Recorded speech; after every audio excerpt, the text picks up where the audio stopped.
Assalamualaikum warahmatullahi wabarakatuh.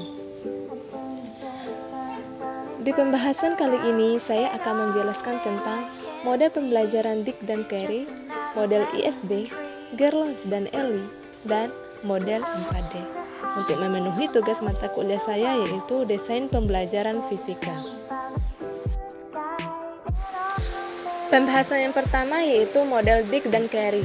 Model Dick dan Carey ini merupakan model pembelajaran yang dikembangkan melalui pendekatan sistem terhadap komponen-komponen dasar dari desain sistem pembelajaran yang meliputi analisis, desain, pengembangan, implementasi, dan evaluasi.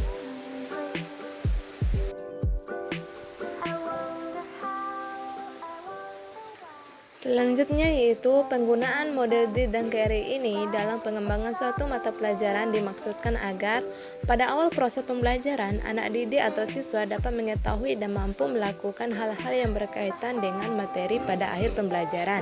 Terus adanya pertautan antara tiap komponen khususnya strategi pembelajaran dan hasil pembelajaran yang dikehendaki.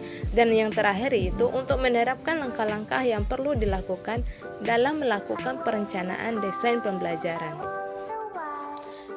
Selanjutnya yaitu kelebihan dan kekurangan model Dick dan Carey ini. Yang pertama kelebihannya, setiap langkah jelas hingga dapat diikuti, terus teratur, efektif, dan efisien dalam pelaksanaan.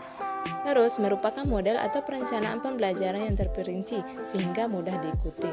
Terus kekurangannya yaitu kaku karena setiap langkah telah ditentukan. Terus, tidak semua prosedur pelaksanaan KBM dapat dikembangkan sesuai dengan langkah-langkah tersebut. Terus yang terakhir itu tidak cocok diterapkan dalam e-learning skala besar.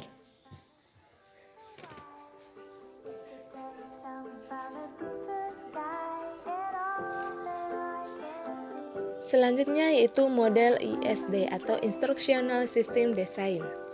Dalam rancangan sistem pembelajaran berdasarkan model desain pembelajaran ISD ini merupakan proses terorganisir yang mencakup langkah-langkah menganalisis, merancang, mengembangkan, melaksanakan, dan menilai pembelajaran.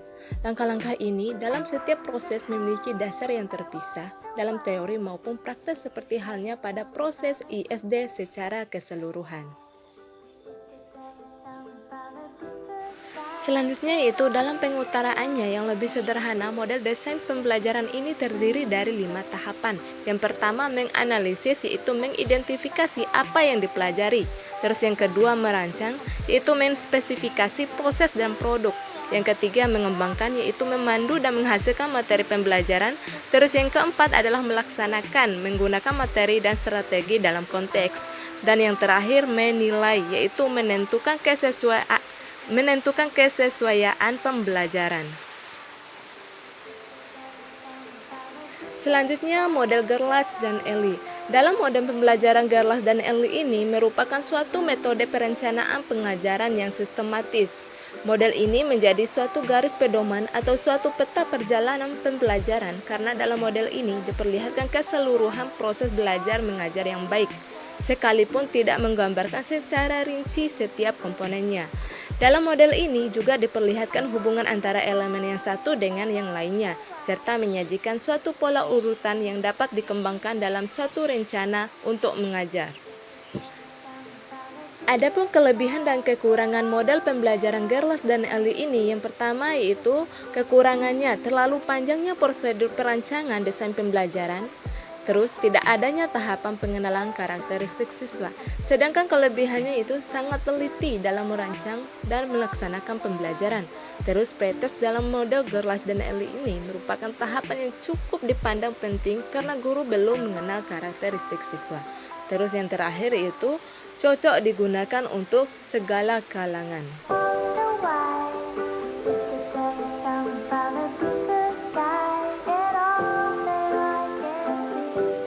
Terus yang terakhir adalah model 4D, di mana model pengembangan 4D ini merupakan suatu model dalam pengembangan perangkat pembelajaran, yaitu define, design, develop, dan disseminate atau diadaptasi menjadi model 4P, yaitu pendefinisian, perancangan, pengembangan, dan penyebaran.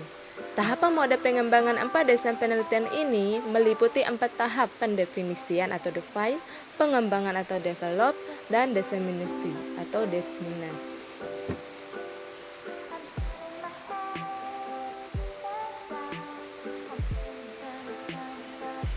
Selanjutnya, kekurangan dan kelebihan model pengembangan 4D ini. Kekurangannya yaitu analisis tugas yang sejajar dengan analisis konsep dan tidak ditentukan analisis yang mana yang duluan dilaksanakan. Terus kelebihan dari model pengembangan pada ini, pertama itu lebih tepat digunakan sebagai dasar untuk mengembangkan perangkat pembelajaran, bukan untuk mengembangkan sistem pembelajaran. Yang kedua, uraiannya lebih lengkap dan sistematis. Terus yang terakhir yaitu dalam pengembangannya melibatkan penilaian ahli, sehingga sebelum dilakukan uji coba di lapangan, perangkat pembelajaran telah dilakukan revisi berdasarkan penilaian.